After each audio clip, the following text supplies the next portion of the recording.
The COB is brought to you by Pepperstone, trusted by traders in over 160 countries. From Barangaroo Studios, here's what you need to know about the day in business and finance. Hello, welcome to the COB. I'm Juliette Sarli. This Monday, when it has been a good session on the market, really just repricing from those risks we saw at the end of last week. Iran very much downplaying the reports of an attack from Israel. And so that saw investors kind of buy back into a lot of those positions they'd sold out of on Friday. You can see the spike that we saw initially on the open there. And we've closed higher by just over 1% on the CBO 200, while the ASX 200 is up 1%, 7,642, which both Rocco Panzarino and Josh Barker from RiverX told us they're happy to accumulate at, and certainly seems to be a level that the ASX 200 is consolidating at somewhat. Let's have a look at some of the themes that we were really focusing in on today, and of course it was a relief rally because pretty much every stock sector moving higher, apart from a little bit of a dip in those energy players, but remember they rallied on Friday when everything else was down. And even the banks did well, even though Citigroup said sell out of the big four. South 32 was a very strong front runner today. Its shares rising by about 7% today. This is after it came through with a quarterly update. It did push out when it expects manganese to come back online due to Cyclone Megan, which affected production at Groot Island, but it's saying that probably won't be in full tilt till the third quarter of 2025. But elsewhere, it had, stuck, I should say, to a lot of its targets. So the market very much liking that result, and also helping South 32 was, I guess, some positivity out of China. We had the 1 and 5 year loan rates by the PBOC unchanged for a second meeting in a row. As we know, China really trying to get its economy to navigate the post-pandemic recovery. The 1 year rate at 3.45%, the 5 year rate, this is the one that is most tied to banks and mortgage loans. It remains under 4% at 3.95%. And a lot of economists expecting that the PBOC has been motivated to hold these rates by that stronger than expected GDP print for the first quarter, which came in at 5.3%. Let's have a look at some of the sectors. I mentioned pretty much all of them tracking higher, kicking it off with healthcare, which had a great day today. CSL up by more than 2%, Cochlear and Ramsay Health, along with Ansell and Sonic Healthcare, all looking very solid. A little bit of a switch out, as I mentioned, in the energy space. Woodside Petroleum down by almost 3%. Karoon Energy, Santos under pressure too. Boss Energy looking good though, and that's kind of more on that uranium story Rocco mentioned as well. From RiverX, that they are looking at that as a uranium play, and certainly rising 3.5% today.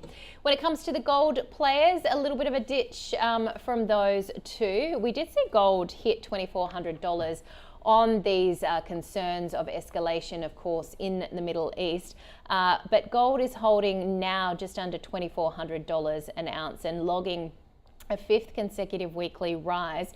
Today, though, a little bit of a sell from some of these players. I think Northern Star comes through with its quarterly earnings, quarterly update, I should say, tomorrow as well. And Evolution Mining, which has been one that a number of brokers favour, down about 1.5%. I was actually talking to Todd Warren from Tribeca last week, and he said they like that as a gold play, not only on the exposure to gold, but also its exposure to copper. Let's have a look at some of the stock-specific news. Of course, we mentioned South 32 out with its production update, rising by 7%. Cettire was an interesting one. This is news that one of its major shareholders, LHC Capital, is selling its stake in the online luxury platform, so it fell by 6%. Star Entertainment Group, it was under pressure, looks flat there, but the inquiry into its operations entering a second week. Shares in Droneshield down by about 16% after strong demand for an equity raise over the weekend and news of a share purchase plan. And Base Resources, wow, up 110%. News of a proposed buyout from the Energy Fuels, a US-based uranium and critical minerals producer. Let's get ahead across, I should say, all the market action. Josh Gilbert from eToro, welcome to the COB. Josh, I haven't spoken to you for a very long time. How did you sort of view today's market action? Because it did just kind of see a repricing from Friday's nervousness. Yeah, hi Juliet, good to see you. Yeah, exactly that. We sort of, I think, today rebounded after what was, in our view, a bit of an overdue pullback. And I think what we expected was exactly what happened when we were going to sort of get the sort of the pullback of the significance that we did. Seeing the worst week from the S&P 500 and from the ASX 200. The worst week in over a year. We expected to see buyers sort of come back in, and that's exactly what we've seen so far today. Got US futures already on the up as well, and I think that also comes, the thankfulness that we didn't sort of get any further escalations from those sort of geopolitical tensions over the weekend as well, and I think that's given investors the opportunity to sort of dial in now to sort of the macro data we're getting this week, but also what is going to be obviously a really important earnings week also. Well, exactly. Let's talk about that because some very big numbers coming through this week. We were looking at the American Express numbers that came through on Friday. Visa, I think, is out this week as well. So that gives us an indication of how much people are putting on their credit cards. But also some big names in terms of some of the tech players too. I think Meta, Google. Tell us what's on your radar. Yeah, exactly. Huge week. We've got 4 of the Magnificent Seven, sort of big tech stocks reporting. All of them except from Apple and Nvidia that sort of come towards the end of the month. Look, I think these names are sort of really the big performers. They remain crucial to driving the S&P 500 back to sort of where we've seen it, but it also is crucial to that sort of earnings surprise. I think that's probably going to be really needed now more than ever, especially as we've sort of seen those rate cut expectations push back within the last sort of couple of weeks. The Magnificent Seven, to put it into context, earnings are expected to grow by 38%. Look at the other sort of 493 stocks in the S&P 500. Well, that's set to decline by -3%. So it just shows how significant they are to sort of the market, and how important they are to sort of this earnings growth, and ultimately to sort of get this sort of S&P 500 back to sort of where we've seen it in recent weeks. Standout names probably going to be Meta this week, expecting to see earnings up by more than 90% on the back of sort of rebounding digital advertising spend. But I think the big name is probably going to be sort of Tesla. Obviously a terrible start to the year. One of the worst performers on the S&P 500. Earnings are set to decline by sort of 40%. More price cuts coming in. So I think this is going to be a huge week for Elon Musk to sort of really try and turn around what is a ship that is going in the wrong direction at the moment. Margins are down. We've got obviously volumes that were down as well, and that was supposed to drive higher given those price cuts. So essentially we've got sort of 2 ends of the spectrum here that are failing, and obviously investors are therefore heading for the exit given the sort of the weakness that we've seen in the share price this year. So really looking for some magic from Musk this week. Whether that comes or not, I'm not sure, but again, he needs to do something this week and give us some more clarity on what's ahead. Some magic from Musk. I like it, Josh. We've also got a big week in terms of data. Inflation here, the core PCE in the US. I mean, when you talk about where markets are at, if we do start to see more concerns that these Fed cuts are going to be pushed out, what does that mean for, I guess, global markets that are down about 5% in April? Yeah, so I think we've had obviously a big shift from the fantastic start we've had to the year. As I said earlier, we've kind of expected that pullback to come. It's obviously come on the back of what is maybe slightly hotter than expected inflation globally. Those geopolitical tensions thrown in there as well. And as I said, that puts a bit more weight on sort of earnings season. But again, if you get sort of PCE data that comes in this week, again maybe slightly hotter than expected, markets expecting about 0.3%. It comes in above that 0.4, 0.5% month over month, then again, you'd expect to see those rate cut expectations push back. And at one point, at the start of the year, we were sort of talking about 4 or 5 cuts from the Fed. Now we're sort of not seeing markets fully price in a cut until November, which is a huge shift. And I think, we may begin to sort of see some repricing in stocks because of that. And as I say, that puts a bigger weight on earnings this week to sort of, those are the 2 pillars that we see driving markets, rate cut expectations and earnings. So if one falls off, then we expect the other one to sort of try and, help the other one out. But we still do see rate cuts coming, and we do see inflation easing. It may just sort of obviously take a little bit longer than we'd expected, and that may just delay that sort of rotation that we see into some of those sort of more cheaper cyclical sectors that we expect to sort of continue. That may just be sort of slightly delayed. And then, as you say, nearer to home, we obviously have that really, really important quarterly inflation print as well. That's probably going to be the biggest number, I think, that the RBA look at as we go into sort of that May meeting. It's going to be a really key number. Obviously, we had that employment figure last week as well that sort of showed unemployment picking up slightly after what was obviously a bit of a surprise report the month prior.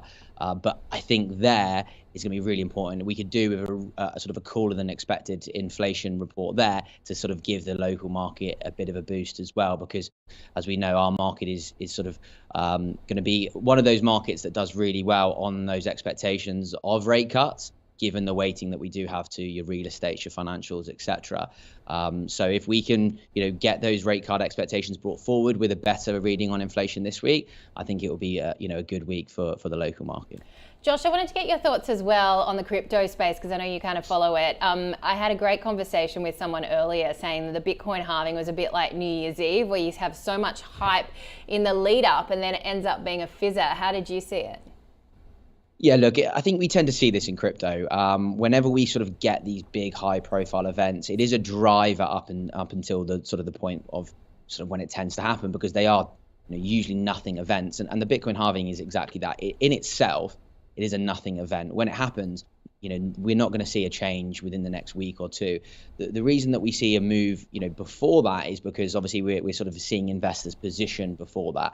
It isn't instantly as soon as it happened that something changes, and that's why we've sort of had this sort of muted reaction. But I think the performance of Bitcoin around halving events in the sort of the years that it's happened speaks for itself. It's always sort of been the key marker for the next sort of bull market. Add in then the introduction of the institutional interest that we've had in 2024. I think this halving makes it one of the most exciting that we've had yet. Bitcoin supply has been cut at a time when we've got these massive institutions such as BlackRock. They're buying up this asset by the bucket load, and the amount of Bitcoin that they have bought this year, and then the amount of supply that it's new Bitcoin coming online every single day, it just sort of doesn't match up. There is a complete supply and demand imbalance there at the moment. So if we continue to see, the demand for these ETFs, if we continue to see retail sort of coming back in a way that we don't believe has really got started yet, as we have seen in previous cycles, then we think there's going to be a really exciting year for Bitcoin, given that supply and imbalance. But it's going to take a little bit longer. It's not just going to happen overnight. This is a catalyst that we see drawing out for the full year, add in sort of rate cuts into that at the back end of the year as well. So it's not going to be something that happens overnight, but a bit of a longer catalyst that we see continuing to work throughout 2024.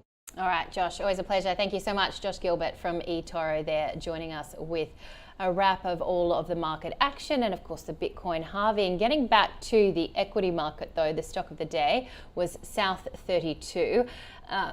Koshi spoke to Gaurav Sodhi from Intelligent Investor and Mathan Somasundaran from Deep Data Analytics.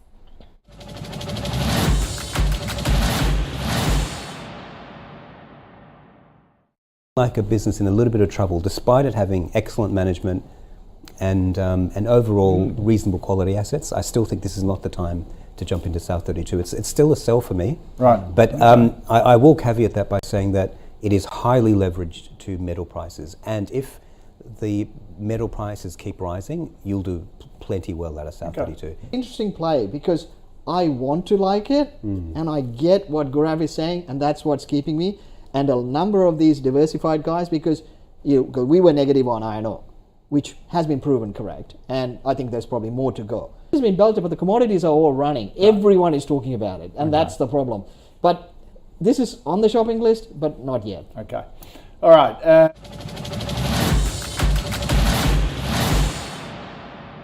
Let's have a look at the after close leaders and laggards on a positive session for the market. South 32 on its quarterly update, and of course was our stock of the day a standout, as was Lavisa, along with Nickel Industries, Net Wealth and Sayona Mining. To the downside today, we saw Bellevue Gold, quite a lot of the gold players there, because remember they ran out quite hard on Friday, and Woodside Energy as well in the energy space.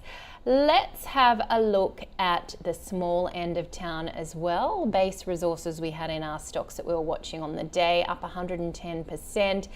Dea Resources, 88 Energy, BetMakers Tech and Aeris Resources looking good. To the downside in the small end of town, Gallon Lithium, Kineteko Energy, St Barbara, Credit Clear and Brockman Mining.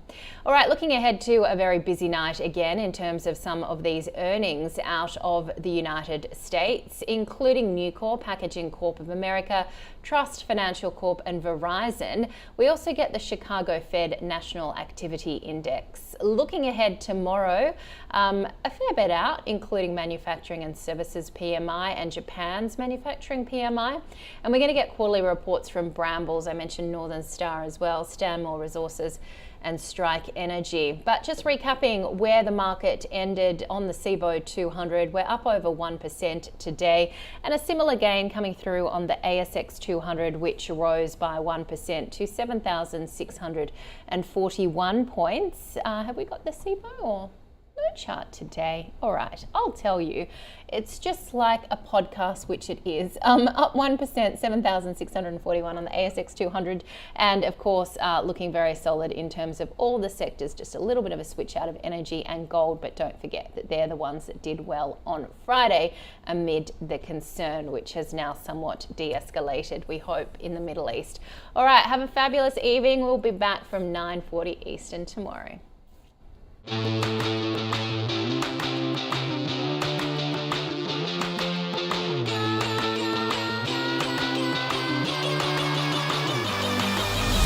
The COB is brought to you by Pepperstone, trusted by traders in over 160 countries. Gil. Oh, hey, Ken. Here we go. You still trading? Pepperstone. Trusted in over 160 countries. You? Well, I'm still with... I don't think anyone trusts them. No, I'm fine with it. Just like I'm fine with my trusty coach. 1980s John McEnroe. Pathetic! Horrible! 1980s, huh? So, really temperamental? Keeps me on my toes. Awful! It's a bit intense. Be better! Still fine with it. Use your racket! He's just staring at us. Yeah, sometimes he yells and then sometimes he just stares. Is he aiming for your face, Gil? He's fine with it! Yeah, he's definitely trying to hit you. Fine with it. Don't be fine with it. Switch to Pepperstone, trusted by traders in over 160 countries. Come on, you cannot be serious! Don't do that. Ow.